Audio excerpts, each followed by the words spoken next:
안녕하십니까, 용서 목사입니다. 오늘 함께 나눌 말씀은 사도행전 16장 26절에서 34절까지 말씀입니다. 바울과 실라는 유럽 땅에 첫 발을 내딛어서 유럽 최초의 교회를 세우는 데 쓰임을 받았지만 그 즉시로 귀신 들린 한 여자를 고쳐주었다는 일 때문에 억울하게 누명까지 뒤집어 쓰고 모질게 매를 맞고 감옥에 갇히게 되었습니다. 그럼에도 불구하고 바울과 실라는 그 캄캄한 한밤중에 자신의 문제를 해결해달라고 울부짖지 않았습니다. 지금도 나와 함께하고 계시는 살아계시는 하나님께서 왜 나에게 이런 상황을 허락하셨을까를 놓고 기도했습니다. 그리고 그 신실하신 하나님을 찬양했습니다.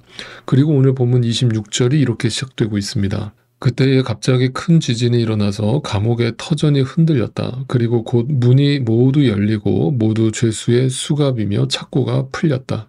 자, 갑자기 큰 지진이 일어났습니다. 그리고 그 감옥의 터가 흔들렸습니다. 그리고 감옥 문이 열리고 바울과 실라가 차고 있던 착고가 풀어졌습니다. 여기서 중요한 단어는 감옥의 터전이 흔들렸다 라는 단어와 문이 열렸다라는 단어, 그리고 착고가 풀어졌다라고 하는 이 세 가지 동사가 모두 수동태 완료형으로 쓰여지고 있다는 사실입니다. 즉 이 일에 있어서 바울과 실라가 한 것이라고는 아무것도 없음을 의미하고 있는 것입니다. 그것은 반대로 얘기하면 하나님의 역사였다라고 하는 증거가 되겠죠. 여러분, 많은 분들이 오늘도 자신이 뭔가를 이루어내고 그것을 하나님의 역사라고 호도하는 사람들이 있습니다. 아주 예를 들어서 수천억 원을 들여서 어마어마한 예배당을 지어놓고 하나님이 역사하셨다, 하나님이 하셨다라는 간증을 내뱉는 식입니다.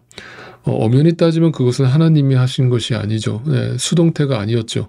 네, 인간이 인간의 방식으로 돈의 힘을 의지해서 온갖 인간적인 방법, 세상적 방법을 다 동원해서 이뤄낸 인간의 업적에 불과한 것이고, 그런 것을 통해서 하나님의 역사라고 포장하는 것은 가증한 것이죠. 다시 말씀드립니다. 기도는 내 두 손과 두 발을 하나님 앞에서 드는 것입니다. 온전히 주님의 뜻에 나의 뜻을 맡기는 것입니다. 그럴 때 인간의 상식을 초월하는 하나님의 역사가 비로소 나의 삶 가운데 수동태로 일어납니다. 그 놀라우신 하나님의 경륜과 그 역사 앞에서 인간이라고 하는 나는 얼마나 내가 연약하며 무기력한가를 하나님은 드러내기를 원하시고 나에게 그 순종을 요구하신다는 것입니다. 그 순간에 하나님의 뜻이 비로소 보이기 시작할 겁니다. 철저하게 수동태가 이루어지는 순간에 하나님의 능동태가 나타납니다. 왜 우리를 여기에 두셨는가? 왜 우리를 여기에 보내셨는가? 왜 우리에게 이렇게 말도 안 되는 고난을 허락하시는가? 그 이유를 그 하나님의 내가 수동태가 되고 하나님의 능동태가 될 때 보이기 시작하는 겁니다. 오늘 27절을 또 읽어보겠습니다. 간수가 잠에서 깨어서 옥문들이 열린 것을 보고는 죄수들이 달아난 줄로 알고 검을 빼어서 자결하려고 하였다. 자, 한밤중에 깊은 잠에 빠졌던 간수가 옥문이 열린 것을 보고는 바울과 실라가 탈옥한 줄 알고 스스로 그 자리에서 목숨을 끊으려 했습니다. 그 이유는 너무나 분명했죠. 죄수를 지키지 못한 책임을 물어 분명 혹독한 고문을 당하고 사형당할 것임을 알았기 때문이었습니다.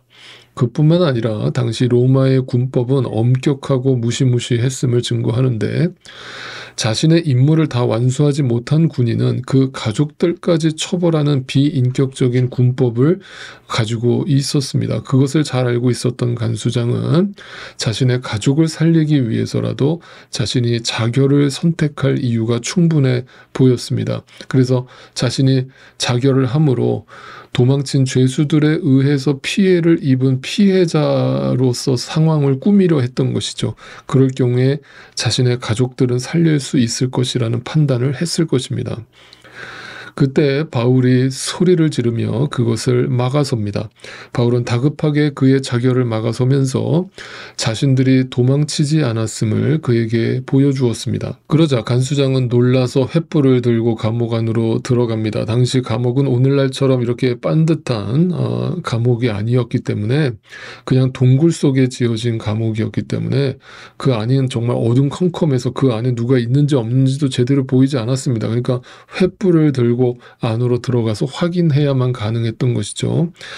실제로 횃불을 들고 그 안에 들어갔더니 바울과 실라가 도망치지 않고 태어난 모습으로 그 자리에 앉아있는 모습을 보고 간수장이 충격을 먹죠. 그 충격이라는 것은 감동에 가까운 것이죠. 어찌 보면 그 너무나 태어난 모습으로 도망치지 않고 있는 그들의 모습이 범상치 않게 보였음을 직감한 간수장은 바울과 실라 앞에 즉시로 엎드려서 예를 갖추게 됩니다. 그리고 이렇게 질문을 하죠. 두 분이 보니까 보통 분이 아닌 것 같은데 내가 평소에 가지고 있었던 질문을 하나 드려도 되겠습니까? 내가 어떻게 하면 구원을 받을 수 있습니까? 라는 질문이었습니다. 그 순간, 그 질문을 받는 순간 바울과 실라는 확실히 알았습니다. 왜 하나님이 우리로 하여금 이렇게 모질게 매를 맞고 이 감옥에 들어오게 하셨는지를 말입니다. 바로 그 질문을 품고 있었던 그 간수장에 대한 질문에 답을 주시기 위함이었다는 것을 그 순간 깨닫게 되었습니다. 바울은 마치 기다렸다는 듯이 그 질문에 답하게 됩니다. 31절입니다. 그들이 대답하였다. 주 예수를 믿으시오. 그리하면 그대와 그대의 집안이 구원을 얻을 것입니다. 네, 이 유명한 구절이 바로 이 상황에서 선포가 되고 있습니다. 이것이 하나님의 뜻이었습니다. 바로 그 감옥을 지키고 있던 간수장과 그의 가족을 구원하시기 위한 하나님의 신비로운 계획이었던 것입니다. 우리는 많은 경우에 하나님의 뜻을 자신에게 이익이 되고 자신에게 유리한 방향으로 해석하는 경향이 있습니다. 예를 들어보면 자신이 고민하던 어떤 문제, 기도하던 어떤 문제가 잘 해결되고 풀리면 그것이 곧 하나님의 뜻이고, 만약 그 기도가 제대로 이루어지지 않고 내 뜻대로 뭔가 일이 풀리지 않으면 하나님의 뜻이 아니라고 생각하는 경향입니다. 이거야말로 분명히 말씀드립니다. 이건 신앙도 아니고 믿음도 아닙니다. 이거는 무속신앙과 다를 바가 없는 시선입니다. 여러분 분명히 기억하십시오. 정말 믿음 안에 있는 자는 하나님의 뜻을 어디다 두느냐? 그것은 항상 주님이 기뻐하시는 일과 하나님의 뜻이 연결되어져 있다라는 것을 안다라고 하는 사실이죠. 그 하나님이 기뻐하시는 뜻이라는 건 무엇이겠습니까? 그것은 두말할 나위 없이 생명을 건지는 일입니다. 거기에만 하나님의 뜻이 있고 거기에만 하나님의 뜻이 선명하게 나타난다는 뜻입니다. 우선 여기서 우리가 주목해야 될 점은 이 간수장입니다. 하나님은 그에게 진리에 대한 거룩한 호기심을 허락하셨습니다. 그리고 그것을 마음에 품게 하셨고 질문하게 하셨습니다. 여러분, 제가 여러 번 말씀드리는 게 이거죠.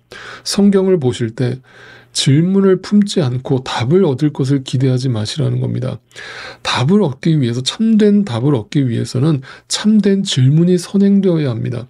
질문하지 않는 자가 성경에서 답을 찾을 수 있는 법은 없습니다.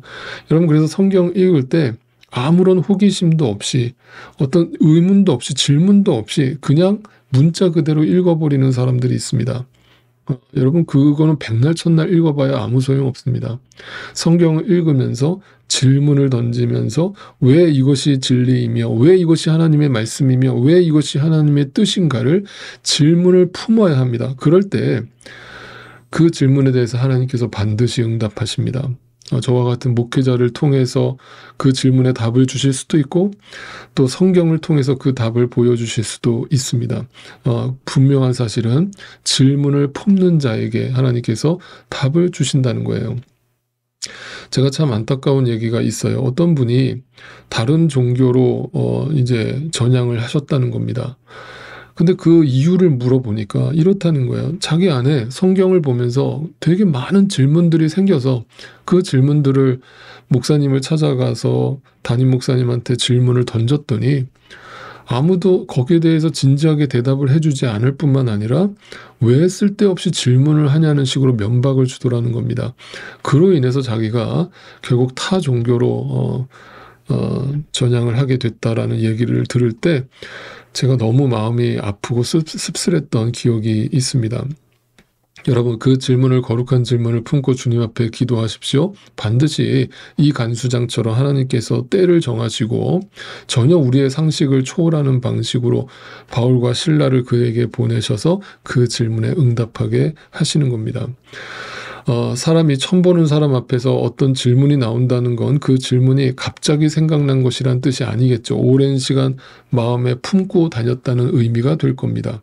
그런데 아무도 그 질문에 대해서 답을 주지 못할 때 하나님께서 바울과 실라를 극적으로 만나게 하셔서 그 답을 허락해 주고 계시는 겁니다. 그 바울의 대답을 생각해 보십시오.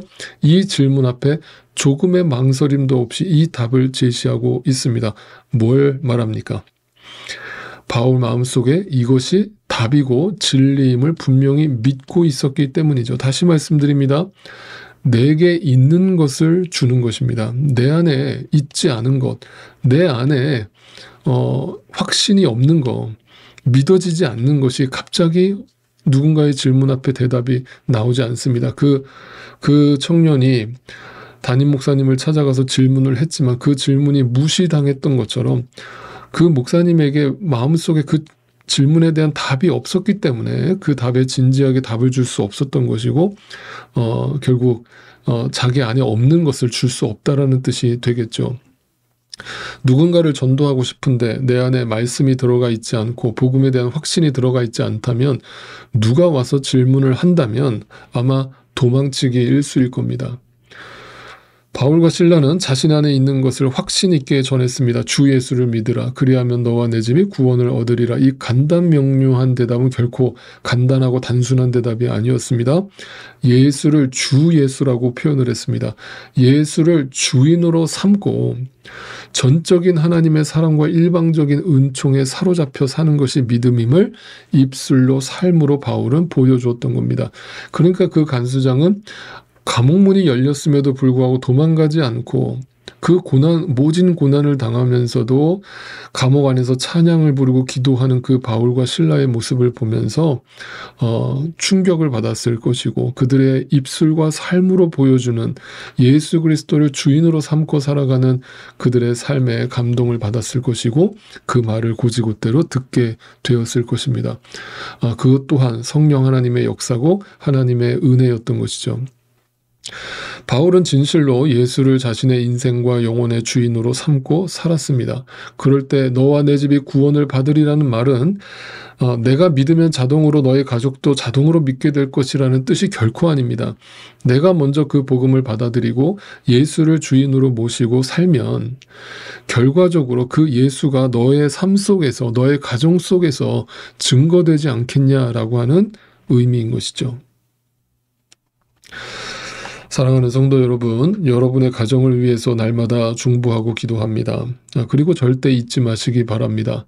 바울과 실라는 빌립보 감옥에 하나님께서 바울과 실라를 빌립보 감옥에 두신 이유가 그 간수장과 가족들을 구원하시기 위한 신비로운 손길이었던 것과 마찬가지로 여러분을 먼저 구원하시고 여러분을 여러분의 가정 속에 심어두신 이유 또한 동일하다고 하는 사실을 말입니다.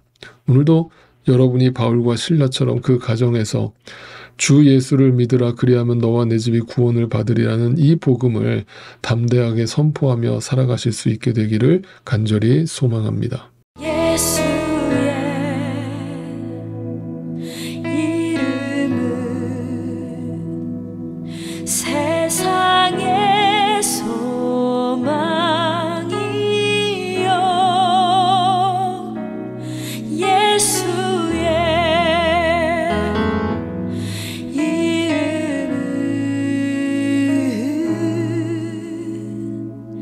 저